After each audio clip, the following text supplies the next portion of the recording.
ada kejadian yang nggak menyamankan, berantem, berdebat, saudara sesama muslim gara-gara bacaan,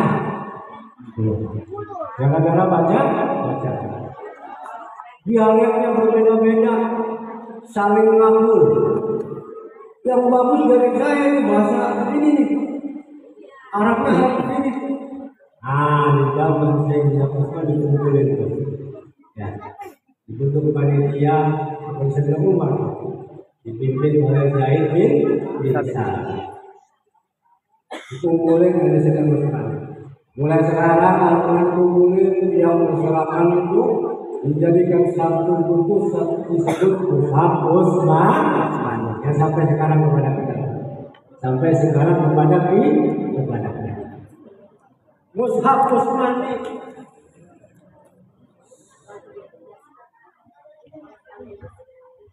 ya dikumpulin mending dah berjalannya waktu di zaman tabi'in banyak menghafal Al-Quran, di mana banyak juga orang Islam yang bingung bacanya. Di sejarah Al-Quran banyak bingung membaca Al-Quran karena lurus-lurus aja tuh. Tulisan Al-Quran Mushaf Utsmani yang awalnya lurus-lurus aja, nggak ada yang banyak yang bertanya. Lalu muncullah seorang ulama. Allah utus seorang ulama yang membuat titik supaya umat Islam itu bisa baca Al-Quran. Membuat titik, ulama itu namanya Abu Aswad Al-Quran tahun berapa? 40 Hijriah, 42 Hijriah. Dibuatnya titik, berjalannya waktu masih ketahuan, masih ada orang yang bingung juga baca.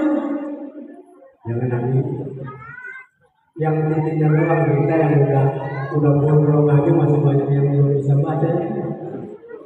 Itu titik masih banyak. Lalu ada lagi ulama yang Allah utus lagi, Allah beri lagi membuat patah. Kalau dia ada patah di alif bacanya A, alif di bawah kasroh dibacanya I, kalau alif ada domah dibacanya U, itu. Siapa namanya?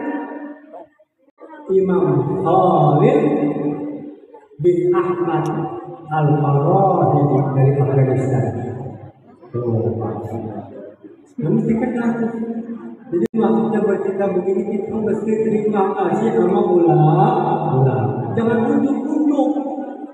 Saya mah nggak ikut ulama. Saya ikut saya ikut Al-Quran. Saya ikut hadis. Nah, Bapak Ibu bisa baca Quran sekarang. Ada fathahnya, ada kasrohnya, ada dhammahnya. Sebab ulama.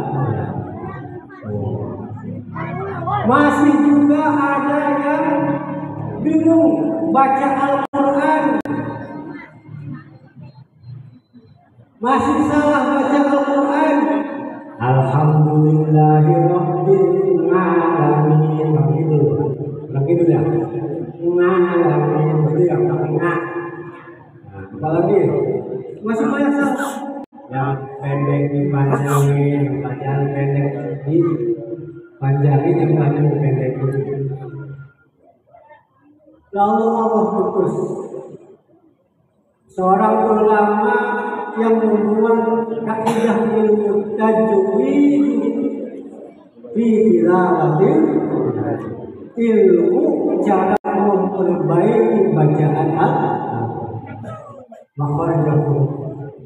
Berarti kalau salah masih ada, salah menempatkan akhlaknya, gitu ya. Siapa namanya? Lupa saya. Imam Qasim, ya. Imam siapa? Imam Qasim, Abu Ubaid Qasim bin Salam. Abu Ubaid Qasim bin Salam dari Persia. Bukan orang Arab, ya. Bukan dari Yaman, bukan. Ya, ulama kita. Masya Allah. Ya, Ubaid Abu Qasim bin Salam. Sampai sekarang kita mengenal ilmu Al-Quran dari guru-guru.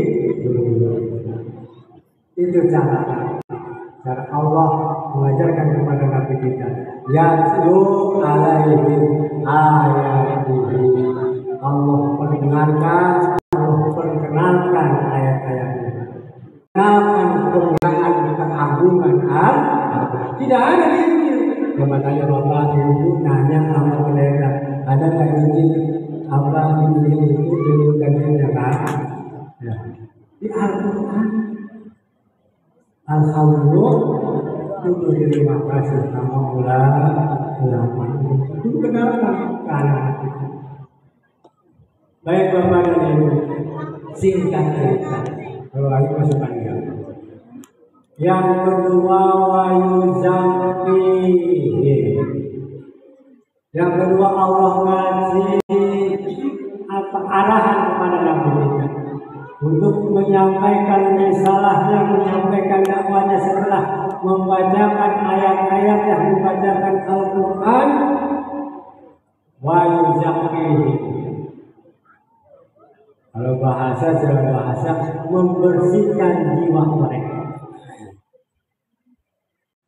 Nabi punya tugas untuk membentuk karakter. Ya. Bangsa Arab yang tadinya nggak punya karakter, nggak punya arah, nggak punya cita-cita, setelah diutus baginda Rasulullah Sallallahu Alaihi Wasallam berubah total 180 derajat menjadi bangsa yang punya karakter, punya cita-cita, punya semangat, punya aturan.